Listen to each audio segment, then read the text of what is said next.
हम बात करेंगे पहलवानों की, हम बात करेंगे उनके धरने की, जो कि पिछले 13 दिनों से लगातार जारी है। और ये पहलवान केवल एक मांग कर रहे हैं कि ब्रजभूषण शरण सिंह को गिरफ्तार किया जाए। पहले एफआईआर दर्ज करने की मांग थी, जो कि हो चुकी है, लेकिन पुलिस के एक्शन से ये पहलवान खुश नहीं है। आज भी सुरक्षा के कड़े इंतजाम जंतर मंतर पर किए गए हैं। वो रात पहलवान भूल नहीं सकते जब बारिश के बाद उनके गद्दे भीग गए थे, जिसके बाद उन्होंने बेड मंगवाए। जैसे ही वहां पर फोल्डिंग बेड पहुंचे, दिल्ली पुलिस के जवानों के साथ यहां मौजूद पहलवानों की झड़प होती है। कुछ जवान घायल हो जाते हैं, कुछ पहलवान घायल हो जाते हैं और उसके बाद ये मामला तूल पकड़ता जाता है। धरने पर बैठे पहलवानों ने अब दो टूक कह दिया है कि ब्रजभूषण शरण सिंह के जेल जाने तक हमारा धरना जारी रहेगा। अब धरने पर बैठे पहलवानों ने हरियाणा के मुख्यमंत्री मनोहर लाल से यह मांग की है कि सीएम मनोहर लाल उनके मामले पर संज्ञान लें, उन्हें समर्थन दें। हालांकि मनोहर लाल कह चुके हैं कि यह मामला हरियाणा का है ही नहीं, ये विषय तो केंद्र का है, ये विषय तो दिल्ली केंद्रित है। पहलवान विनेश फोगाट और बजरंग पूनिया ने कहा कि जब वो मेडल जीत कर आते हैं तो सीएम साहब उन्हें सम्मानित करते हैं, उन्हें गौरव बताते हैं, लेकिन आज जब वो गौरव सड़क पर है तो सीएम साहब उनका संज्ञान लें। मुख्यमंत्री परिवार के सबसे बड़े हैं। बजरंग पूनिया ने कहा कि उनकी लड़ाई सरकार से तो है ही नहीं, उनकी लड़ाई ब्रजभूषण से है।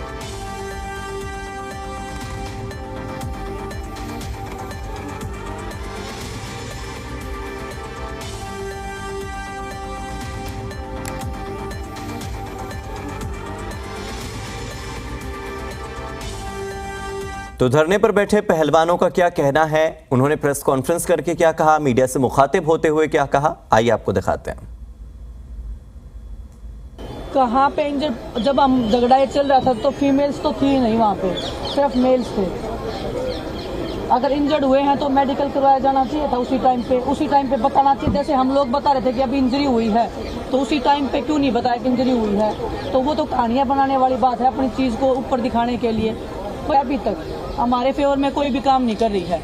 तो दिल्ली पुलिस का ऐसा स्टेटमेंट देना, तो आप मेडिकल करवाते उसी टाइम पर जैसे हम बोल रहे थे, तो ये बिल्कुल झूठी और बेबुनियाद बातें हैं जो दिल्ली पुलिस कर रही है हमारा नाम लेके।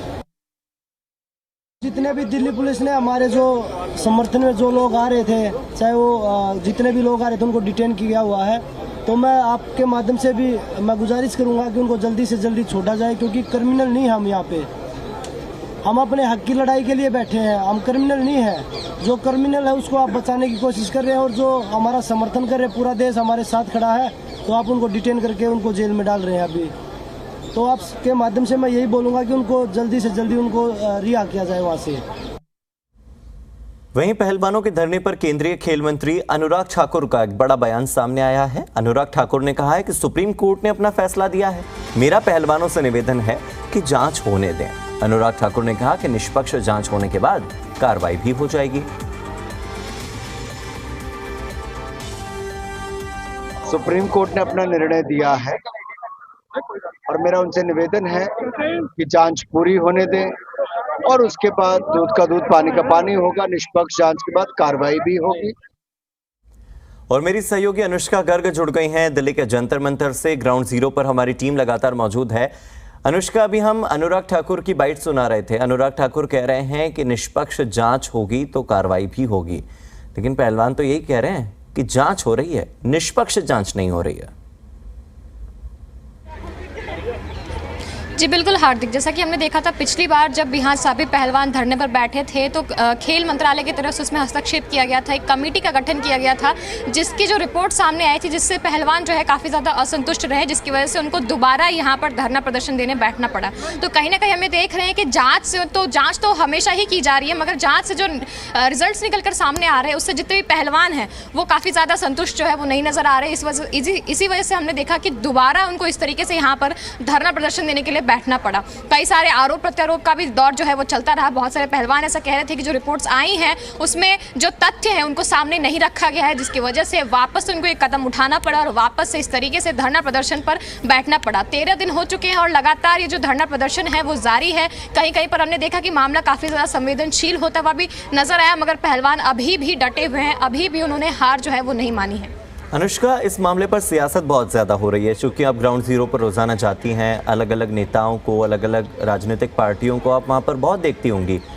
आप एक बार तस्वीरें वहाँ की दिखाते रहिए और मुझे ये बताइए कि इस मामले पर जब इतनी राजनीति होती है तो ये पहलवान कहते हैं कि राजनीति नहीं होनी चाहिए जी, लेकिन उसी दौरान ये राजनीतिक समर्थन भी मांगते हैं। तो ये विरोधाभास नहीं है कि जो राजनीतिज्ञ, जो नेता वहां पर पहुंच रहे हैं, वो वहां पहुंचकर राजनीति ही तो करेंगे।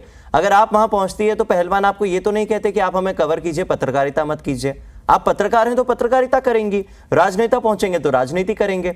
आप राजनेताओं का समर्थन भी चाहते हैं, फिर आप कहते हैं कि राजनीति मत कीजिए। ऐसा कैसे हो सकता है? जी बिल्कुल हार्दिक, सबसे पहले तो मैं आपको यहाँ की कुछ तस्वीरें दिखाना चाहूँगी। आप देख सकते हैं सुबह के वक्त ही यहाँ जितने भी पहलवान हैं वो धरना प्रदर्शन देने के लिए बैठे हैं। फ्रेम में आपको थोड़ी दूर में साक्षी मलिक बैठी हुई दिखेंगी, बजरंग पूनिया जो है वो बैठे हुए दिखेंगे।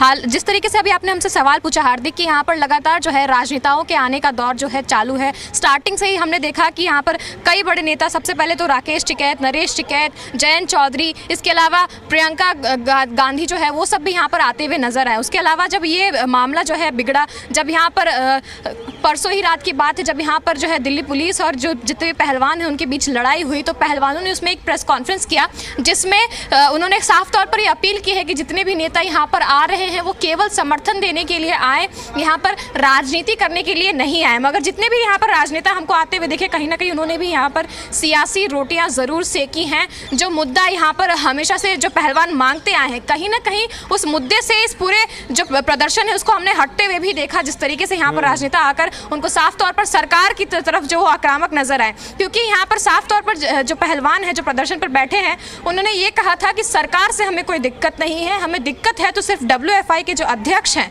कैसरगंज से जो सांसद हैं बीजेपी के ब्रजभूषण शरण सिंह, उनसे उनको सिर्फ दिक्कत है। मगर जितने भी यहाँ पर नेता राजनेता यहाँ पर आए हैं, साफ तौर पर हमने देखा कि उस सरकार को लेकर के आक्रामक होते हुए भी दिखे थे। अनुष्का, दरअसल गलती इन पहलवानों की है ही नहीं, ये तो धरने पर बैठे हैं, अपनी मांग कर रहे हैं, लेकिन राजनेताओं को एक मौका मिल गया है कि कैसे वो सरकार को घेर सकते हैं। तो राजनेता यहाँ आकर राजनीति कर रहे हैं और ये पहलवान केवल अपील करने के अलावा कुछ कर नहीं पा रहे हैं। इनके इस धरने को डिरेल करने की कोशिश बहुत सारे राजनेता कर रहे हैं।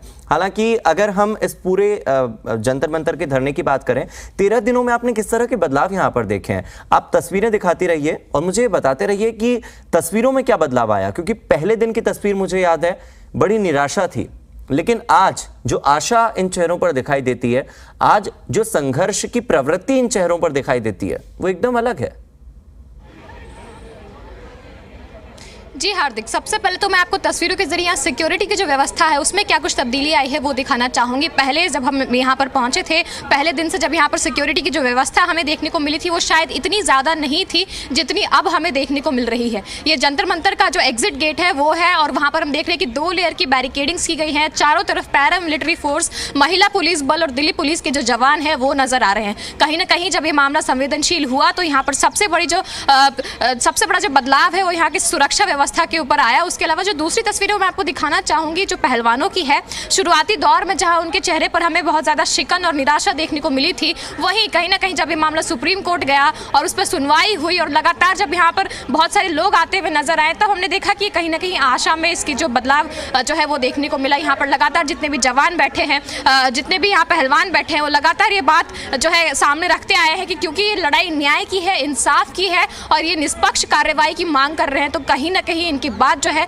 वो सुनी जानी चाहिए। उसके अलावा हमने देखा कि स्टार्टिंग में जब इनकी जो सबसे बड़ी समस्या थी वो ये थी कि ज़्यादा समर्थन नहीं मिल रहा है। इनकी सबसे बड़ी समस्या ये भी थी कि यहाँ पर जितने भी भारत के जो खिलाड़ी हैं वो यहाँ पर इनके लिए आवाज़ नहीं उठा रहे। मगर उसके बाद हमने देखा नीरज चोपड़ा, नवजोत सिंह सिद्धू, वीरेंद्र सहवाग जैसे बड़े बड़े क्रिकेटर्स और जितने भी प्लेयर्स हैं, भारतीय प्लेयर्स हैं जिन्होंने भारत का नाम कई जगहों पर, कई प्लेटफॉर्म्स पर ऊंचा किया, वो भी यहाँ पर एक समय के बाद इनके समर्थन के लिए आए। तो इतनी बड़ी मात्रा, इतनी बड़ी संख्या में जब इनको समर्थन मिलने लगा तो हमने देखा कहीं ना कहीं इनके जो है निराशा जो है वो आशा में परिवर्तित होती हुई नजर आई। हालांकि कई बार ऐसा हुआ कि जो प्रदर्शन है वो अपने पद से हिलने डुलने की जो है राह पर चल पड़ा था, लेकिन फिर हमने देखा कि वापस से जितने भी पहलवान हैं उन्होंने अपील की कि ये जो पूरा प्रदर्शन है, जो पूरा धरना प्रदर्शन चल रहा है, उसका राजनीतिकरण जो है वो ना किया जाए, लोग आए, समर्थन दें और वापस चले जाएं। इस पर कोई भी राजनीतिक टिप्पणी जो है वो इनकी तरफ से उसको एंटरटेन नहीं किया जाएगा। अनुष्का, जब पहले ये कहा जा रहा था कि ये तो केवल हरियाणा की समस्या है, तो केवल हरियाणा के पहलवान बोल रहे हैं, तब निखत जरीन जैसे लोग हैं जो इन्हें समर्थन देते हैं। जब ये कहा जाता है कि ये तो केवल पहलवानों का मुद्दा है, तब नीरज चोपड़ा और कपिल देव जैसे लोग भी हैं, सानिया मिर्जा जैसे लोग हैं जो कि इनका समर्थन करते हैं। फिर कहा जाता है कि अगर ये केवल खिलाड़ियों का मुद्दा है तो DCW की अध्यक्ष स्वाति मालीवाल भी यहाँ पर पहुंचती है,